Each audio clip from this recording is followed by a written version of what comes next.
اللہ کے رسول صلی اللہ علیہ وسلم کا فرمان ہے ایاکم والحسد، اپنے آپ کو حسد کی آگ سے بچانے کی کوشش کرو۔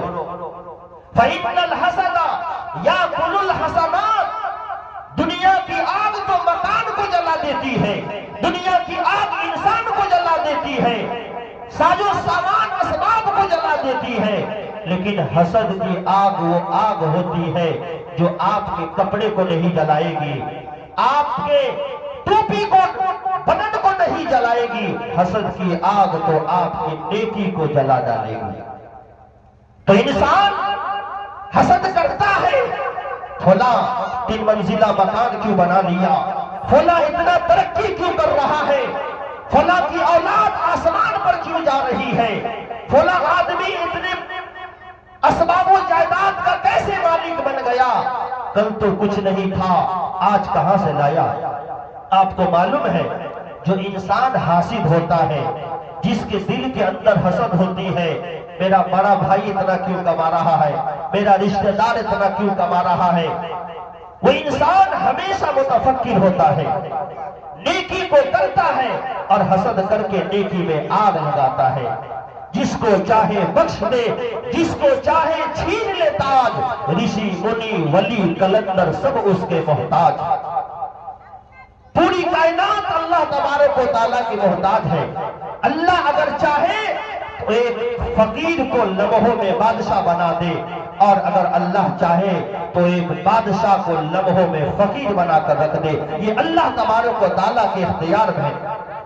اللہ چاہے تو انسان کو عزت دے کر ذلیل کر دے، اور اللہ چاہے تو جو انسان کو ذلت پر ڈوٹا ہوا ہے، اللہ دوسری طرف سے اس کے لیے عزت کا راستہ نکال دے۔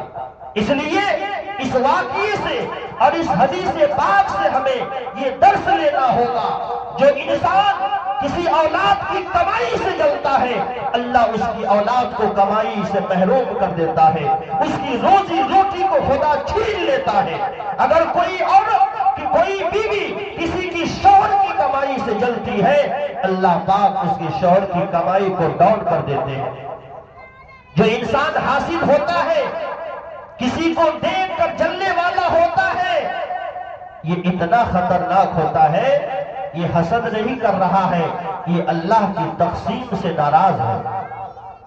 اس لیے کہ اگر چھوٹا بھائی غریب ہے اور بڑا بھائی امیر ہے، ایک پڑوسی غریب ہے، دوسرا پڑوسی امیر ہے، ایک انسان سماج میں کروڑ پتی ہے، ایک انسان سماج میں خاک پتی ہے، یہ قدرت کا نظام ہے۔ جو نیچے ہے اگر وہ اوپر والا سے جلتا ہے تو اس کو خدا نے دیا ہے، آپ نے نہیں دیا ہے۔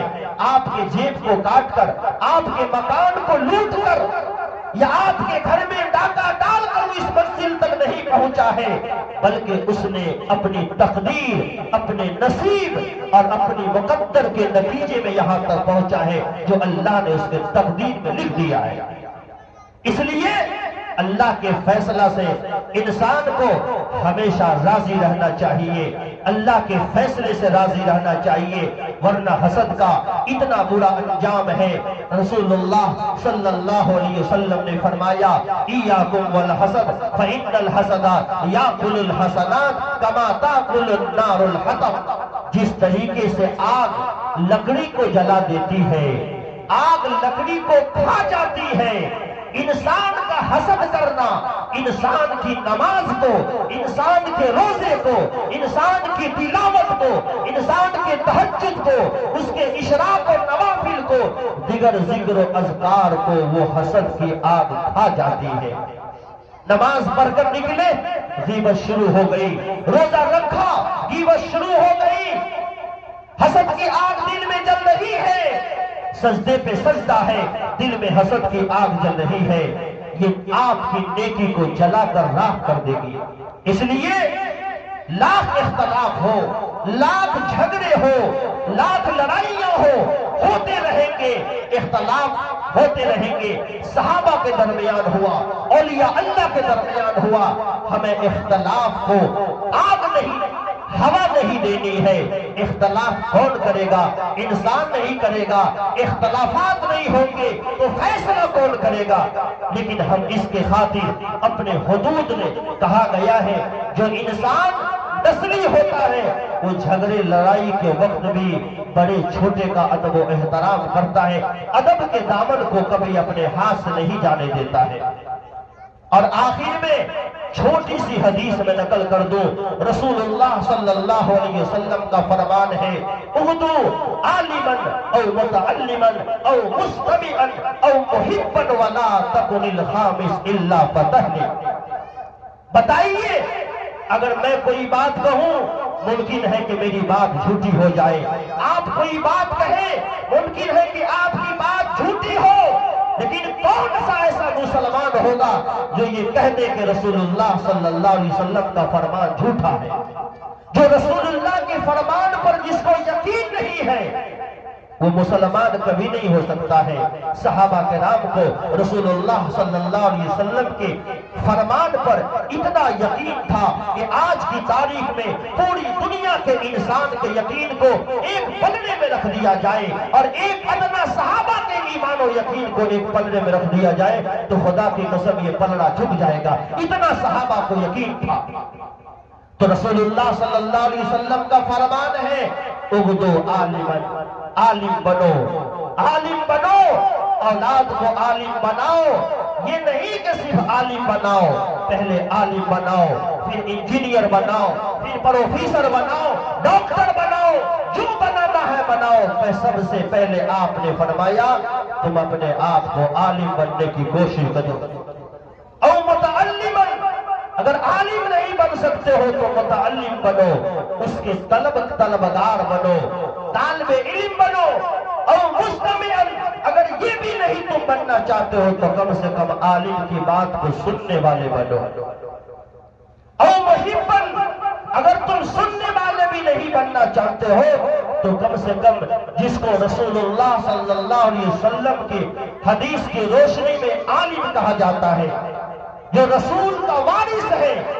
باپ اگر گاؤں کا پردھان ہو، باپ اگر گاؤں کا سب سے بڑا پہلوان ہو اور اس کا ایگو بیٹا ہو، پیر کا لنگڑا ہو، لیکن باپ اگر کروڑ پتی ہو تو اس کا وارث وہی لنگڑا بنے گا، نہ کہ گاؤں کا کوئی دوسرا بن سکتا ہے۔ عالم جیسا بھی ہو رسول اللہ صلی اللہ علیہ وسلم کا وارث ہے، یہ قرآن کا فیصلہ ہے، محمد الرسول اللہ کا فیصلہ ہے۔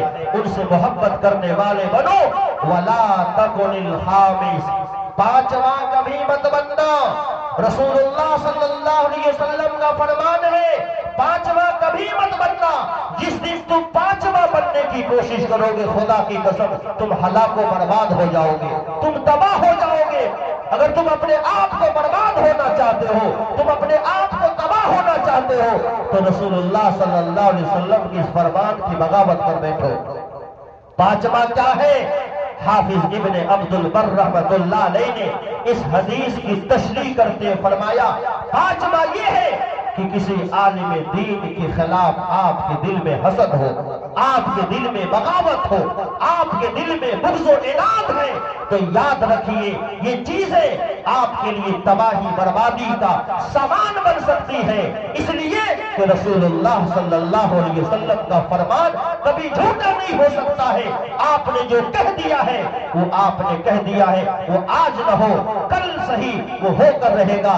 اس لیے ہمیں چاہیے کہ اپنے دلوں سے حسد کی آگ کو نکالنے کی کوشش کریں اور ہم جو نیکیاں کرتے ہیں، جو اعمال کرتے ہیں، ہم انہیں حسد کی آگ میں جلنے نہ دیں۔ حسد کی آگ میں جلنے سے اسے بچانے کی ہم سبوں کی ذمہ داری ہے۔ اللہ تبارک و تعالی ہمیں کہنے سننے سے زیادہ دین کی صحیح سمجھ عطا فرمائے۔ وما علینا الا البلاغ۔